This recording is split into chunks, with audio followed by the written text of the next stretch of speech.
میں اپنے مضمون سے 6-7 منٹ میں کچھ حصے پیش کرتی ہوں۔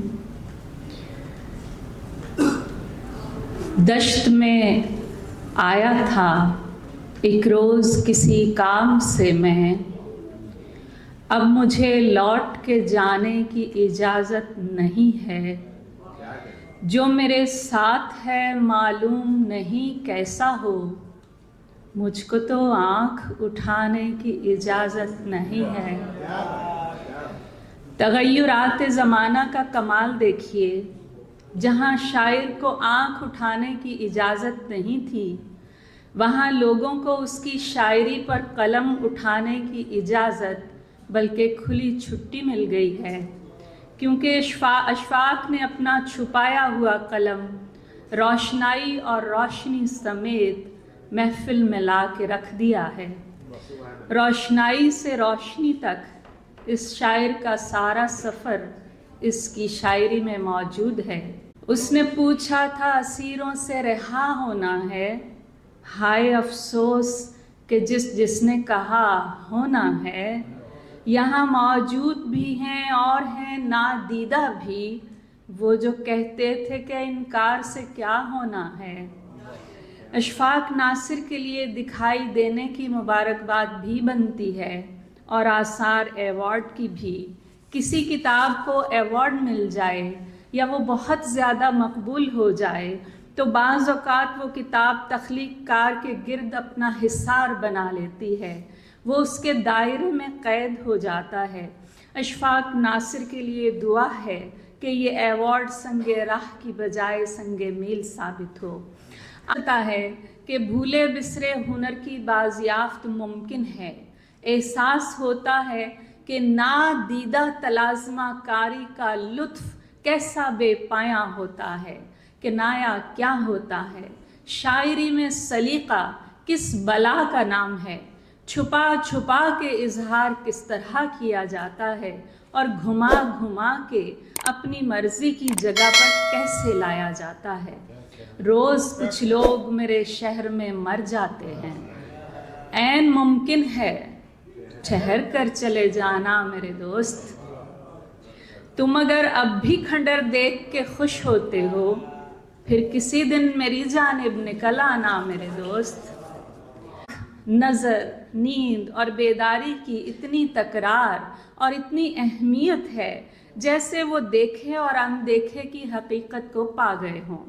انہیں معلوم ہو گیا ہو کہ نظر کی لغزش قدم کی لغزش سے زیادہ ہلاکت خیز ہوتی ہے۔ وہ شاعری جو تھوڑی دیر کے لیے آپ کی گھٹتی ہوئی سانسوں کے پرندے آزاد کر دے اور انہیں کہے کہ میری شاخوں پہ چہچہا کر دیکھو، میری تازگی میں شریک ہو جاؤ۔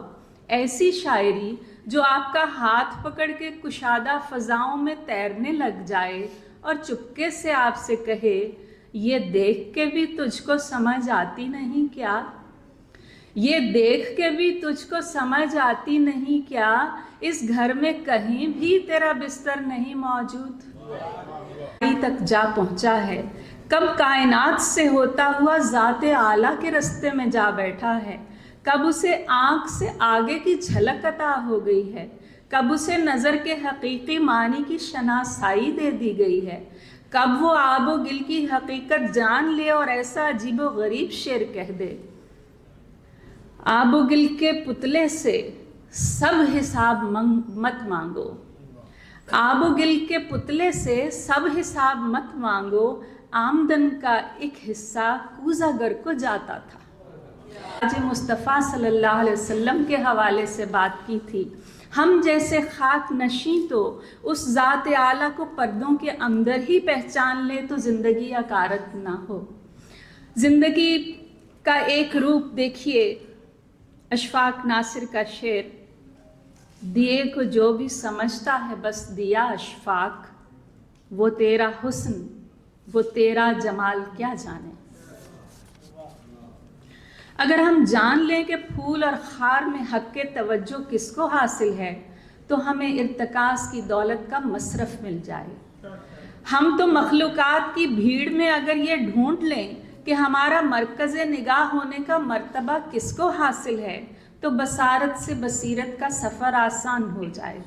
ہو سکتا ہے اشفاق ناصر جانتے ہی نہ ہوں کہ انہوں نے کیا کیا جان لیا ہے۔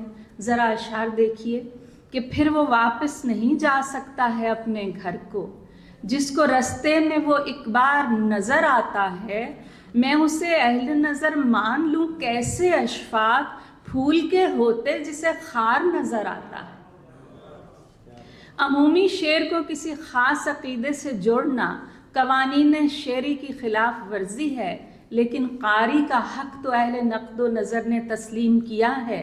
مجھے معاف کیجئے کہ یہ دوسرا شعر مجھے نعت کا شعر محسوس ہوتا ہے، شاید اس لیے کہ یہاں بھی مجھے اقبال یاد آئے کہ غنچۂ از شاخسار مصطفیٰ، گلشو از باد بہار مصطفیٰ، اے شاخسار مصطفیٰ کے بند غنچے باد بہار مصطفیٰ سے مل کر پھول کی طرح کھل جا۔